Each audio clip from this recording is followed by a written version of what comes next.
हिमांचल नगरी में राजा हिमांचल के घर में राजा हिमांचल की पत्नी मैना के गर्भ से जन्म लिया। मैना की गर्भ से, और जब जन्म लिया है पुत्री ने, जब जन्म लिया है बड़ा ही आनंद आ रहा है।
घर में पुत्री ने जन्म लिया, बहुत सुंदर पुत्री है। आज जब लड़की ने जन्म लिया है तो आंगन में बधाई बज रही है, आनंद आ रहा है। आज मेरे भक्तजनों, हिमांचल नगरी में बाबा नारद का पदार्पण हुआ, और जब ब्रह्मा पुत्र बाबा नारद का आगमन हुआ है हिमांचल महाराज के वहां महलों में, तो राजा हिमांचल ने जैसे ही देखा है कि बाबा नारद आए हैं, तो बड़ा ही सम्मान किया है बाबा नारद जी का।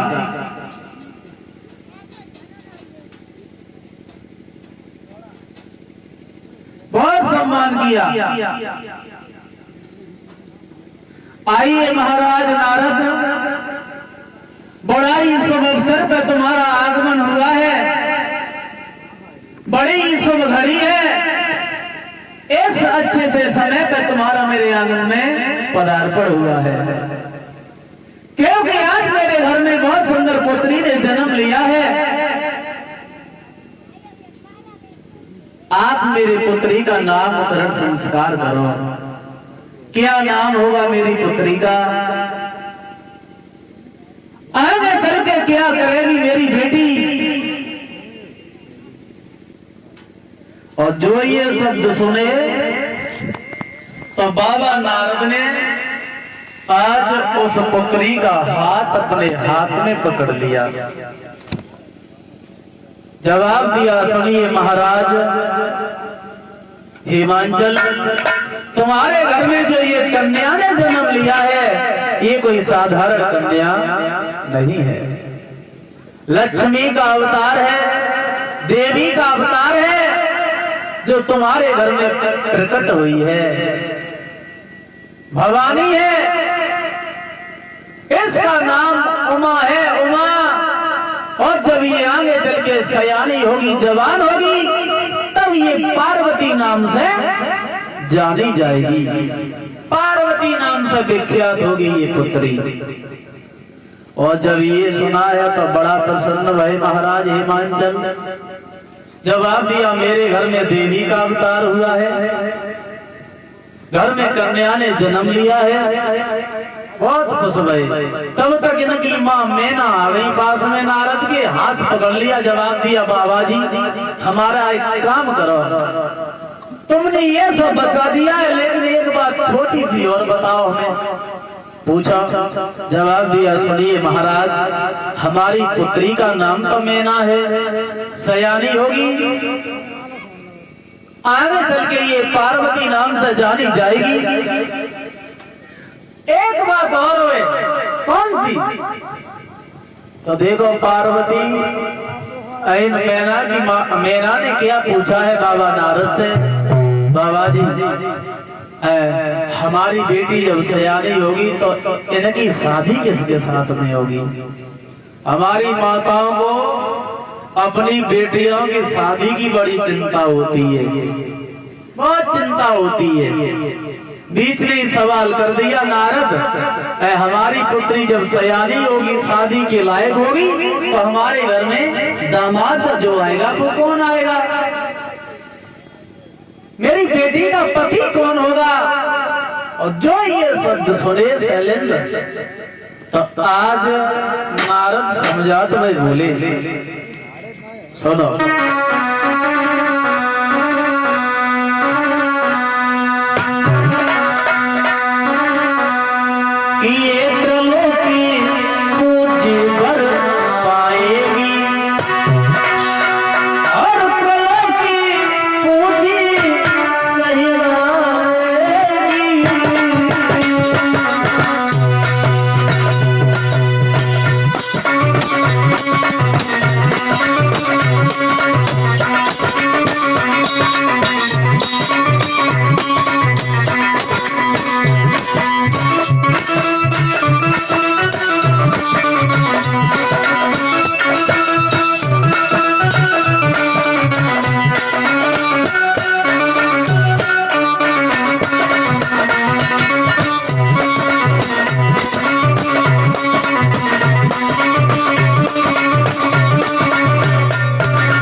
दामाद कौन बन के आएगा। तो सुनो समझाती हुई बोली है,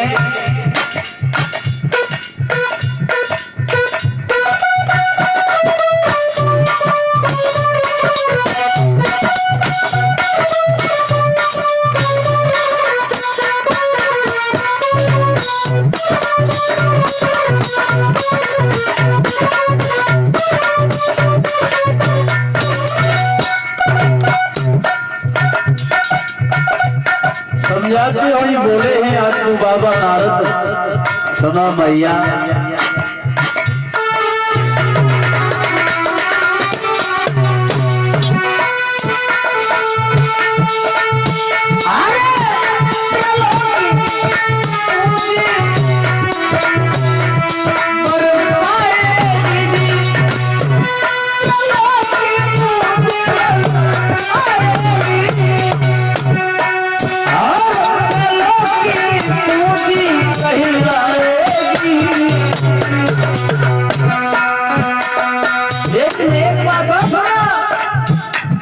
पर किसी योगी अद्भुत जटिल, पर किसी योगी अद्भुत जटिल और फक्कड़ को सिधाई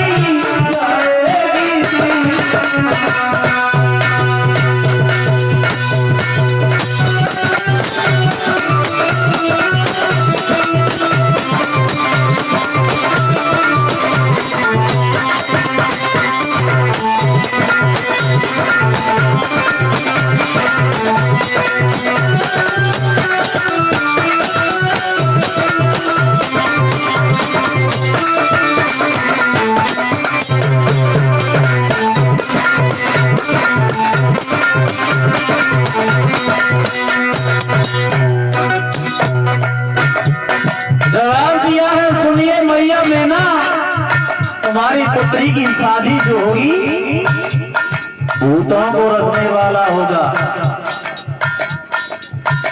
मरघट की राख अपने शरीर पे लगाने वाला होगा, काले काले नाग अपने बदन पर लपेटने वाला होगा। ऐसा होगा तुम्हारे बिटिया का पति।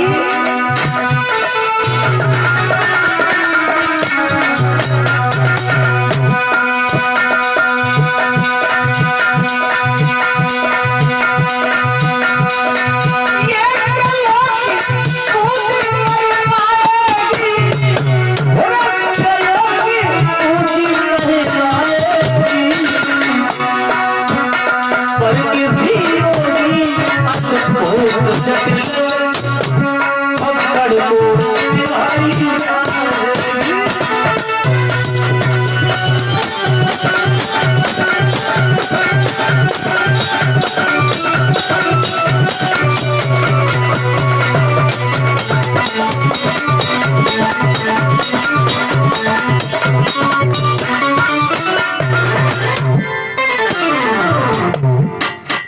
जवाब दिया है सुनिए मैया मैना, ये त्रिलोक की पूज्य बर पाएगी, त्रिलोक की पूज्य कहलाएगी, पर किसी योगी अद्भुत जटिल फक्कड़ को विभाई जाएगी।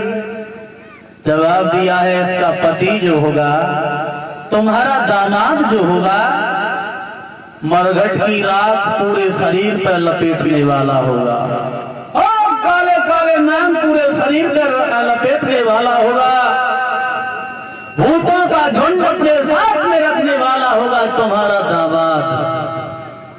भूत प्रेत और जो ये बात सुनी तो मैना आज वहीं पे जमीन पे गिर गई। जवाब दिया है बाबा जी, सवरी रेखा अच्छी है, लेकिन यही वाली रेखा बिल्कुल गलत है।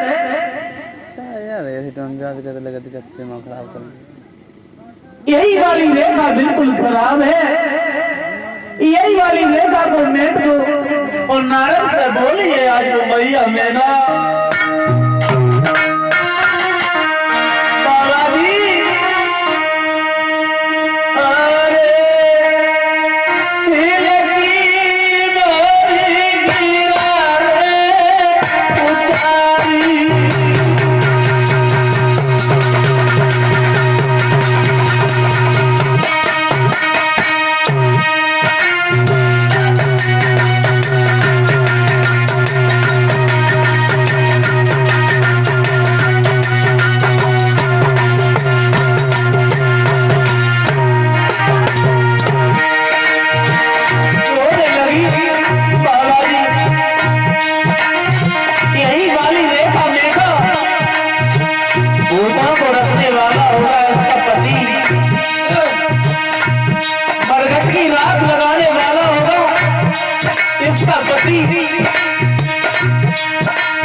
कहाँ जाएगी मेरी पार्वती?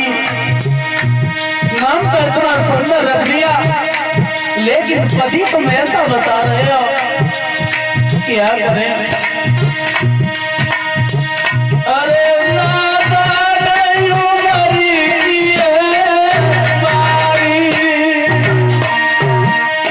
इतनी नादान है मेरी बेटी, इतनी सुंदर है, लेकिन इसका पति तुम बता रहे हो भूतों को रखने वाला होगा। अरे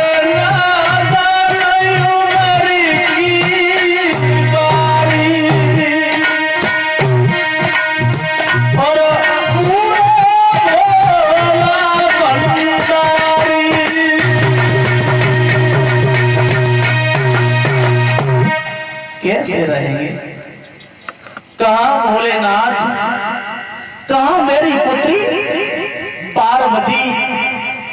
यही वाली रेखा को मेट दो, नहीं तो मर जाऊंगी मैं, कहीं की भी नहीं रहूंगी। बुरी तरह से आज वो मैया रोने लगी है मैना। तो नारद बोले सुनो जामे, हमारा क्या कसूर है? जो रेखा बता रही है हाथ की रेखा, वही तो मैंने बता दिया तुम्हें। हाँ, एक उपाय है, रेखा हम नहीं मेट सकते। जो तप करे कुमारी तुम्हारी, यदि तुम्हारी पुत्री भजन करे तो भागयो मेट सके त्रिपुरारी। ये वाली रेखा तब मिट सकती है जब तुम्हारी पुत्री भजन करे, तो भगवान ही ये रेखा मिट सकता है। माफ करना, हम केवल रेखा के बारे में बता सकते हैं। और नारद वहां से चले गए। चले गए नारद। अब धीरे धीरे वहां की महाराज आंगन में वो पार्वती सयानी भई हिमांचल नगरी में। समझदार भई आंगन में हिमांचल की बेटी पार्वती शादी के लायक भई। एक दिन ये पार्वती अपने सहेलियों के साथ में बैठी है और बातें कर रही है, गुणगान कर रही है। वहां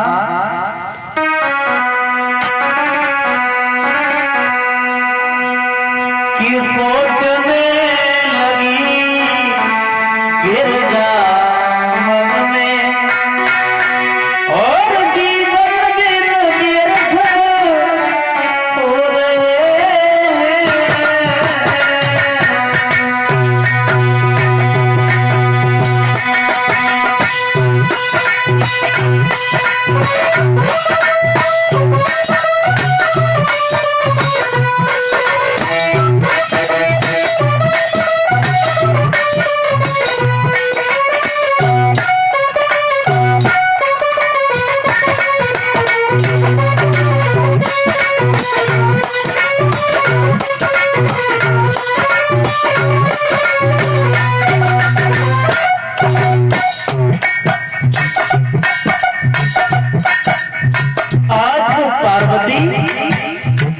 सोच रही है,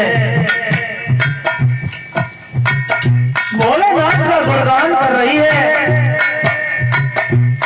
वहां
विराजी रही और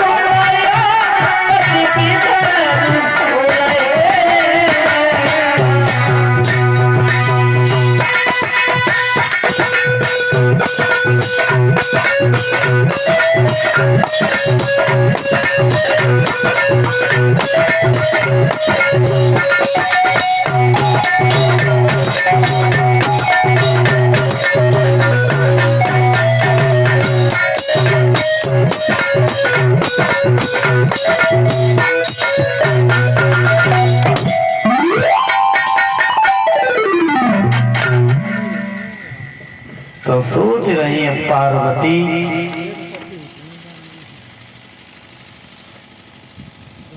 एक दिन पार्वती अपनी मैया से बोली है, मैया मैना हम घर पे नहीं रहेंगे। बोला फिर कहाँ रहोगी? भजन करेंगे। बोली भजन करो लेकिन कहाँ करोगी?